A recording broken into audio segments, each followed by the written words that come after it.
The NFL just made a massive bet on Bo Nix because of some things that Shawn Payeyton said. Why that's great news, the bet they made. We also get some advanced analytics about our advantages going into this 2025-2026 NFL year. We're breaking it all down and way more in this video if you're new to the channel. I'm a diehard Denver Broncos fan named Ben, and it helps me in the YouTube algorithm out a ton. If you like the Broncos, would you hit that like and subscribe button? So 2 years ago, we remember the Broncos had only 2 nationally televised games. That's why most folks don't even know who Bo Nix is or what he can do, and already off the bat, we have 5 games this year that are going to be on national television, where the Broncos are the only show in town when you include our international game against the New York Jets. But in addition to that, our last game of the year is still against the Chargers is still TBD because the NFL is planning on flexing that also into primetime on a Saturday or a Sunday if the Broncos and Chargers are both in playoff contention. So just amazing to see the turnaround that happens, that no one's laughing at Bo Nix anymore and what he carries in his backpack and all the hit pieces that were made about Shawn Payeyton just getting the 6th worst quarterback and overreaching for Bo. They totally believe in us, and that's a fantastic thing. Mike Kliss got a chance to sit down with one of the guys who determines the schedule, the VP of broadcasting, Ani Bose, and asked, like, hey, does this show that you guys actually believe in Bo Nix? And what he said I thought was so telling. He said, you know what? Shawn Payeyton believes in Bo Nix, and he's very bullish on this roster. So if Shawn Payeyton is out there being like, hey, these guys are going to be good, he has every reason to temper his expectations. This is why this time last year, guys, I was out there saying the Broncos are going to make the playoffs, because Shawn Payeyton should try to make us not have high expectations if he doesn't think we're going to be good. This just froths us at the mouth. Like, this gets us insanely hyped to hear he believes in that. And so he has no thoughts in his mind that there's going to be a down year for Bo Nix, or that there's going to be some sort of sophomore slump. And he really has no reason to think that. Like, typically when a sophomore slump happens, like we saw with CJ Stroud, like we've seen a dozen times in football, going back to, remember, RG3 and Kaepernick and all these players who like hit the league, like going out like crazy their first year. The league caught up to him, and once teams had film on him, even Drew Lock, like he had a great year, and then the league had film on him, and he wasn't as good after that. But I think what Bo Nix, what we saw from him last year was a moon-shaped trajectory. Like, he was like Bitcoin. He was absolutely going to the moon. And if you take out these first couple games last season, which were scheduling nightmares, the fact that we had to play against Pittsburgh, who was one of the hottest defenses in football, and we had to go to Seattle and play against a brand new coach in one of the toughest buildings to play, where they pump in noise. A rookie hadn't gone in there and won in forever, and a brand new coordinator we didn't even have a chance to have film on for Shawn Payeyton to evaluate. And you look here, you take out some of these abysmal numbers here, that he had a 47 rating his first game, a 55. It was from there, he just consistently progressed to the fact that you're looking at his last game. Yes, this was against some backups, but he threw 4 touchdowns against the Chiefs. But you go back, Cincinnati, who was gunning for the playoffs and had everything to play for. It was 3 touchdowns, 1 interception. The Chargers, 2 touchdowns, no interceptions. He played better than Herbert, even on the road on that short week. Remember, that was a Thursday night game, so it was a short week for Bo, and still on the road, he almost beat out Herbert then. So because he got better each and every game, it wasn't like the teams who had more chance to figured him out, and he's going to slump. And even just looking at our game against Buffalo, he was really let down by a lot of his receivers. There was a ton of drops in that game, but he had a 93 passer rating as a rookie in one of the toughest places weather-wise to go. So I think that's fantastic. Love how Cameron Parker put it here, that basically, like, we're probably not going to see sophomore slumps from either of these guys, because there is so much film on them, and they got better as the season progressed, and they're already older. So it's not like, so there's a lot of the maturity and stuff that we already know. So when it comes to reasons to be excited about this season here, I love this graphic here. This is a graphic that got put out, and it talks about your net rest days. So how much of a rest advantage or disadvantage do you have going into each game? Obviously, if you're playing a team off of a bye week, that's a massive disadvantage. We have the luck here that we do play the Washington Commanders off of their bye. That's also our bye. We remember last year, Kyle Shanahan threw absolute fits because I think he had 4 teams that he had to play off of their bye, and it was a nightmare. This year, the NFL righted that, and they don't have any. So if you look at this, we do have the second worst plus-minus rest net rest days in our division. The Raiders are at a massive disadvantage already. And again, another reason why I think it's great that we play the Raiders later on in the season, because I think those losses are going to start to compile and they'll start out hot. But looking here that the Broncos are going to get an extra rest day here.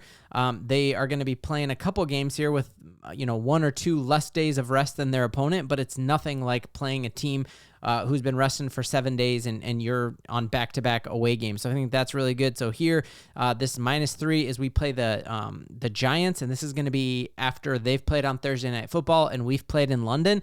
I said I think that's going to be a sneaky game for next year just in general, because we're coming back and no team has ever gone without a bye week who plays on the West Coast like we are, so that could be tough, and we're going to be at a 3-day rest disadvantage, so don't love that, but I think of all opponents to have a -3 rest discrimination there, that's the one to have. And then looking here that the 4 on here, I think we play the Chiefs, and they're going to have 4 extra days of rest than us. But again, that's not horrible. That's not like playing Andy Reid off of a bye. Actually, we are playing him off of a bye, but we also have a little bit of a mini bye because we've played the Raiders the week before. Then I love this, that if it is coming down to all the marbles on, hey, this last week, 18, we're playing the Chargers to make the playoffs or to win the AFC West. I love the fact that going into that last game of the year, we're going to have 3 days extra rest, and Herbert's going to be coming on 3 days less rest to altitude. That is absolutely phenomenal. So, yeah, loving the schedule. Which of these games are you most hyped about? I think this is fallen perfectly, and you're hearing Shawn Payeyton say he is over the moon excited about it. Now, Shawn Payeyton is also over the moon excited about the fact that he has Bo Nix, and we're just seeing last year, no one in their right mind would have told you that Bo Nix was going to outplay Caleb Williams, although I did say I thought that was going to happen. Well, we're starting to see maybe why that happened, and this is just crazy and helps you just feel insanely blessed for the combination we have with Bo Nix and Shawn Payeyton. It really does come down to your head coach and your quarterback and your ownership all being in step, locked on the same page. And we see that in Chicago, the reason that was such a train wreck was because Caleb Williams did not have that last year.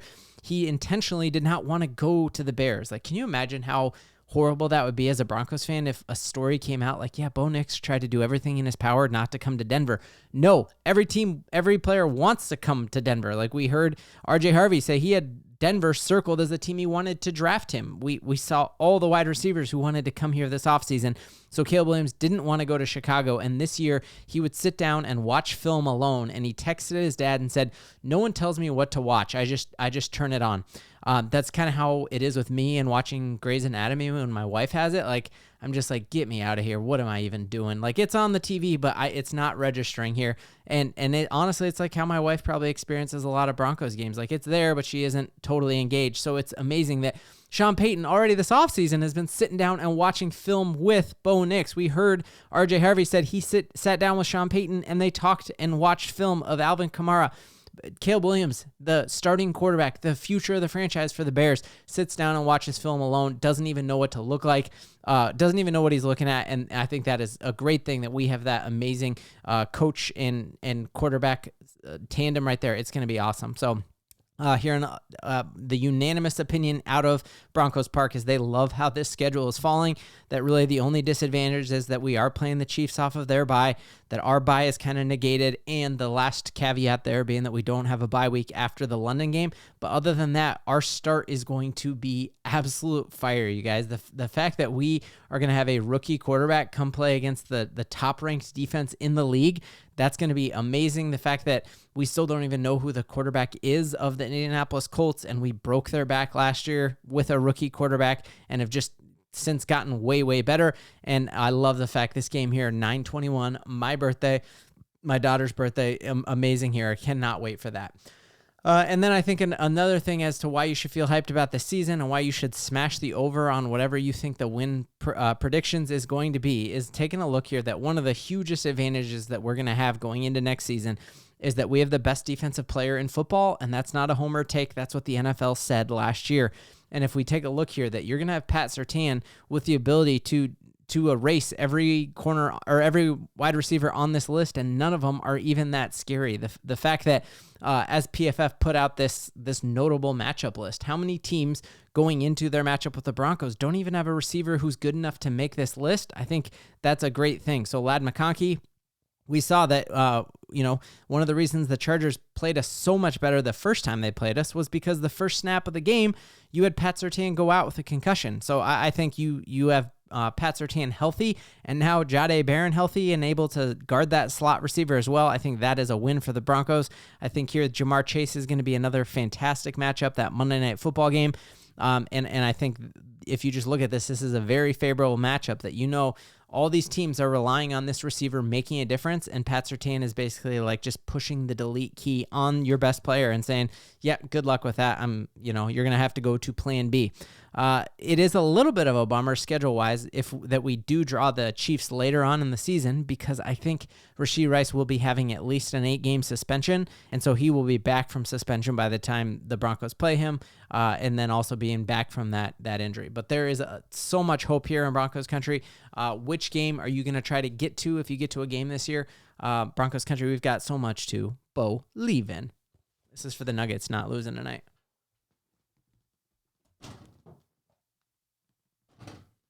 Oh, man. Oh, let's go. Nuggets in 7.